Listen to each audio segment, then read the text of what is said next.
कर्पूरगौरं करुणावतारं संसारसारं भुजगेन्द्रहारं सदा वसन्तं हृदयारविन्दे भवान् भवानी सेवितं नमामि।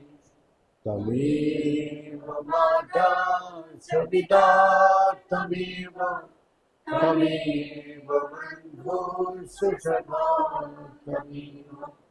तमेव विद्याधरं तमेव तमेव सर्वं ममदेव देव। ॐ पूर्णमद पूर्णमिदं पूर्णात् पूर्णमुदच्यते पूर्णस्य पूर्णमादाय पूर्णमेवावशिष्यते। ॐ शान्ति शान्ति शान्ति। नारायण हरि ओम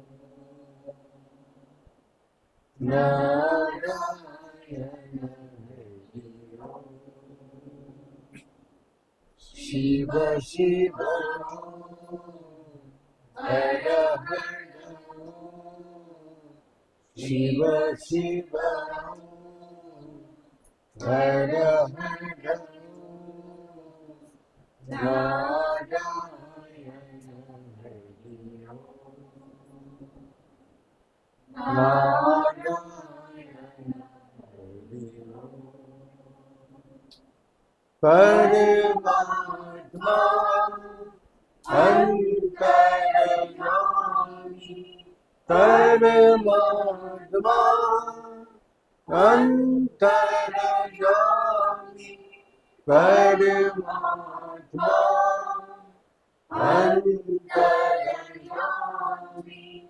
परमात्मा अंतर्यामी।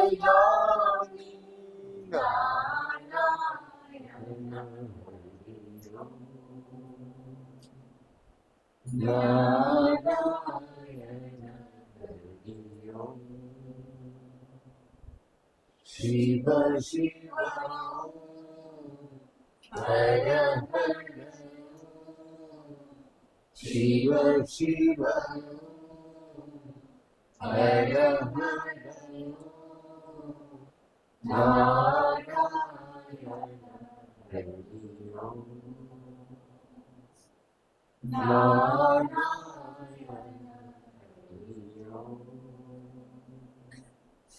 नारायण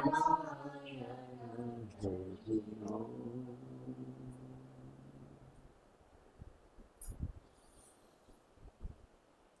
इस संसार में सभी कर्म करना है। ये कर्म भूमि है। अब कोई कोई कर्म करके जाते हैं, हमेशा के लिए याद रह जाते, और कोई कर्म यहाँ करके जाते जाते ही वो मिट जाते। जैसा पत्थर को ऊपर लोहे से लकीर दिया जाए तो लोहे का लकीर कभी हटेगा नहीं, लेकिन पानी का लकीर दिया जाए तो वो साथ साथ मिट जाता। तो इसी प्रकार हम लोग इस संसार में आए हैं कर्म करने के लिए। अब क्या कर्म करें? इस संसार में गुरु जी हम लोग को बताते था, जन्म लेती सब अपना अच्छा स्कूल में एडमिशन देना, वहाँ से पढ़ लिख के आए फिर अच्छा कॉलेज में उसको एडमिशन देना, और फिर जब स्कूल पार होते कोई डॉक्टर बनते, कोई इंजीनियर बनते, कोई जो जो जो ये संसार में हम दिखाई देते, उसके साथ साथ जब वो बड़ा हो जाती तो वही इस संसार का कोई नहीं बोलते हैं कि तुम आए हैं इस संसार में एकमात्र जो कर्म करने के लिए, वो आत्मा कर्म है। और आत्मा कर्म बिना इस संसार में कोई भी कर्म हमेशा करने नहीं रहे। अब आत्मकर्म वो लोग खुद ही नहीं जानते हैं तो बच्चा लोग को क्या सिखाए? हम बच्चा लोग को क्या सिखाएंगे जब हम खुद ही नहीं जानते आत्मा क्या है? लेकिन इस कर्म से क्या होगा? कितना भी पढ़ा लिखा हो जाए, कितना भी धनवान हो जाए, कितना भी धन संपत्ति इकट्ठा कर ले, लेकिन इससे शांति नहीं मिली जिसका लिए वो भाग रहे। अब उसको बोला जो तुम पढ़ लिख के क्या चाहते हो? बोला हम जीवन आनंद से बिताना चाहते, बहुत सुख से बिताना चाहते, बहुत शांति से बिताना चाहते। लेकिन जब वो सब जगह पहुंचते हैं देखते हैं शांति नहीं। तो हम लोग को बोलते हैं गुरुजी मरीची का कमा, दूर से लगते हैं जैसा रेगिस्तान में जैसे वो पानी है, भाग भाग के जाते हैं तो दिखते वो पानी नहीं है। ऐसे भटकते भटकते वो खत्म हो जाता, उसको प्यास बुझती ही नहीं। तो हमारा जो इस संसार में जितना भी वस्तु इकट्ठा कर लो तुमको शांति सुख नहीं मिलेगा। हाँ वो है थोड़ा देर के लिए, और वही थोड़ा देर के लिए उस सुख का पीछे सारा जिंदगी गंवा दी। तो गुरु जी एक कहानी सुनाए थे ना, ये सुख का हम लोग आदत पड़ गया। सुख से क्या होते आदमी को कमजोरी पैदा होती, लेकिन हम लोग सुख चाहते और मनुष्य सुख उसको कितना अंदर से खोखला कर देते उसको पता ही नहीं, वो खुद ही खोखला हो जाता। तो वही बोला एक गुरुदेव पाया तो बोले गुरुदेव आप जा रहे केदारनाथ बद्रीनाथ तो मैं भी आपके साथ जाऊंगा। चल कोई बात नहीं, तू अपने पैर से जाएगा मैं अपने पैर से जाएगा। एक कंबल लेके गुरुदेव चलने लगा। वो अपना एक बेडिंग बहुत बड़ा बेडिंग बना के अपना कंधा में लेके गया। अरे ये बेडिंग क्या करेगा तू? बोले गुरुदेव इसके बिना मेरा नींद नहीं आता रात को। अरे तेरे नींद क्यों नहीं आती? मेहनत करेगा तब तो अपना आप ही सो जाएगा। तो वही है, अब गुरुदेव दिखा रहे देख अब मेहनत किसको बोलते।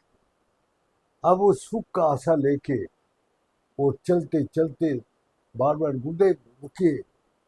बोले क्यों? बोले ये बोझा मेरे को बहुत भारी लग रहा, मैं यार ढो नहीं पा रहा। हाँ? तो फिर ऐसे करते करते रात को पहुंचा एक जगह, अपना गुरुदेव कंबल बिछा के सो गया आराम से। अब वो दो गद्दा लगाया, दो तकिया लगाया, दो पाल पालिश लगाया और सो के उसको कमर में दर्द, पैर में दर्द, ये कंधों में दर्द, दर्द ही दर्द। हाँ? अब वो दर्द से वो कैसे सोएगा? हाँ? अब आदत तो नहीं है बोझा ढोने का। सब आराम से गाड़ी इसमें चलते हैं, गाड़ी में करते हैं, उसको बोलो पैदल चले वो नहीं चल सकते। तो इसके बाद फिर वही है गुरुदेव ये बोझा हमको बहुत तंग कर कष्ट दे, फेंक दे इसको। जो तुझे कष्ट दे रहा है, जो तकलीफ दे रहा है उसको फेंक। अब वो प्रैक्टिकली तो वही कष्ट दुख तकलीफ हुआ, तो फेंक इसको, एक कंबल ले आ, चल। अब दोनों चलने लगा। अब चलते चलते बस एक जंगल में आया। अब रात को सो गया आराम से। तो वो बिस्तरा उसको सुख आराम नहीं दिया, ना सुख दिया ना आराम दिया। हम लोग कितना भी कंफर्टेबल अपना बिस्तरा हो, कितना भी एसी लगा दे, लेकिन अगर आराम से जाते तो नींद आती ही नहीं। फिर रात को जग जग के चलते हजारों विचार, हजारों चिंता उसके दिमाग में घूमते रहते। इस प्रकार अब शेर ने फेंका कंबल लेके जंगल तक पहुंचा। जंगल में जाके उसने क्या किया, अपना गुरुदेव अपना कंबल बिछा के सो गया।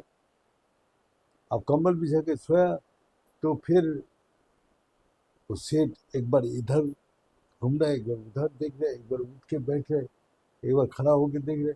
गुरुदेव बोलते क्या बात, तेरा नींद क्यों नहीं आ रही? बोले गुरुदेव हमारा आदत खराब है ना दूध पीने का, तो कुछ पैसा साथ में लाए, तो जंगल है, पैसा छीन ले कोई, कोई चुरा के ले जाए, इसीलिए ये पैसा ही मेरा नींद चुरा लिया। एक तो सूखा ने बिस्तर आता है, दर्द ही दर्द कर दिया, अरे ये पैसा तेरे को नींद चुरा लिया, पैसा फेंक। हाँ, अब पैसा फेंका, पैसा फेंकने का बाद बोला अब भगवान वर्षा चल। अब 3 महीना बाद पैदल घूम के जब आया, जहाँ भी जा रहे खाने का जगह, अपना दूध पीने का जगह, हर चीज भगवान भगवान पे जब निर्भर हो गया तो भगवान ने उसको हर चीज भेजने लगा। हाँ? तो वही हम लोग का तो भरोसा नहीं है, हम लोग अपने बलबूते पर जो कमा रहे हैं उसी के ऊपर भरोसा है। अरे कभी तो देखा है, जो आजमा कर देखो भगवान देता है कि नहीं देता, उसके ऊपर विश्वास रखो, उसको निर्भर करो। सुनता है, पढ़ता है, लेकिन करते ही नहीं। इसी प्रकार अब से 3 महीना बाद वापस आया। जब वापस आया तो फिर उसने अपना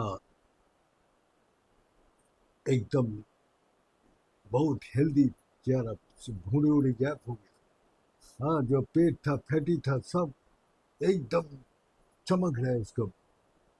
अरे सेठ का सारी आत्मीय स्वजन परिवार परिजन बंधु बांधव आया, अरे तो शकल ही बदल गया, एकदम चमक रहे, ये कैसे संभव हुआ, क्या खाया क्या? बोले भाई हम जो सुख का आशा, जो चिंता से मुक्त होना चाह रहे थे, भय या चिंता हमको ये मोटापा और ये खोखला बना देते, कमजोर बना देते। जब बिस्तरा और पैसा फेंका तो भगवान हमारा हर कदम में हमको खाने का, रहने का हर व्यवस्था उसने किया। बस हम भय और चिंता से मुक्त हो गए।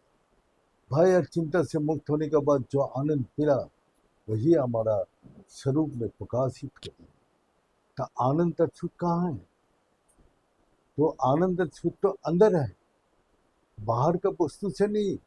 जब अंदर हमको आनंद और सुख आएगा तभी तो मैं उस चीज का अनुभव करूंगा। हमेशा चिंता भय लगा रहे तो कभी भी सुखी नहीं हो सकता। इसी कारण से वो सेठ ने उसको बोला तुम लोग भगवान में विश्वास करो और उसके ऊपर निर्भर करो। लेकिन सेठ तो अपना जिंदगी का अनुभव बता रहे, लेकिन सेठ का बात को कोई सुनेगा नहीं, सुनता। मैं तो गुरुजी हम लोग को सुनाया और हम अभी वही चीज हमने जिंदगी में एक बार अनुभव किया इस चीज को, कि भगवान देता कि नहीं देता। गुरुजी बोलता है तुम अपना साधना कर और लिख के रख दे क्या क्या खाना है, लिख के रख दे और उसी टाइम दे दे, उसी टाइम पर वही खाना तेरा पास आएगा। खाने के लिए कौन ढूंढता है फिरता है? वो पशु जो भगवान में विश्वास है, निर्भर करते, वो खाने के लिए कभी नहीं वो ये करते, इधर उधर भटकते। तो जैसा एक बच्चा अपना वो माँ के ऊपर विश्वास है, निर्भर करते, तो हर चीज बच्चा को मिलता है, खाने से लेके उसको नहलाना धुलाना सुलाना सब कुछ करते। तो बच्चे का विश्वास माँ माँ करते हैं और उसका पूर्ण 100% निर्भर उसके ऊपर। इसी प्रकार हमारा वो परमात्मा, वो ईश्वर, वो आत्मा परमात्मा हमारा हृदय में निरंतर बैठे हैं वो देखता है हमारे ऊपर कितना विश्वास करते, कितना निर्भरता है, उसका ऊपर हम लोग का फिर प्रदान करते। तो हम जब आश्रम में था तो अकेला ही रहता था, तो गुरु जी चला गया भवन करने के लिए भक्त लोग के पास, और गुरु जी बार बार ये बात करता था कि खाने वाला को लिखा, हर दाना में लिखा हुआ है खाने वाला का नाम, तो तेरा को नाम लिखा हुआ है तो तू क्यों खाने के लिए ढूंढ रहा है? तेरा खाना, एक कहानी बताए, जो एक संत खा भिक्षा मांग रहे, तो देख रहे जो उसको बगीचा में एक मक्खी लगा हुआ, मक्खी का पेड़, और उस मक्खी का पेड़ में इतना बड़ा मोटा सा मक्खी लगा हुआ है, लेकिन उसमें एक ही दाना, इतना बड़ा मोटा मक्खी में एक ही दाना लगा हुआ है, और वो भी खाएगा एक मुर्गा, वो भी है अमृतसर में, और वो आके खा के गया। अब उसको जो बीवी आया था मैंने भिक्षा देने के लिए, और वो संत हंस रहे थे अपना खोल के, तो बोलते मेरे बीवी के देख के हंस रहे, बोले नहीं नहीं, ये मक्खी को अंदर जो है ना, इतना बड़ा मक्खी है, एक ही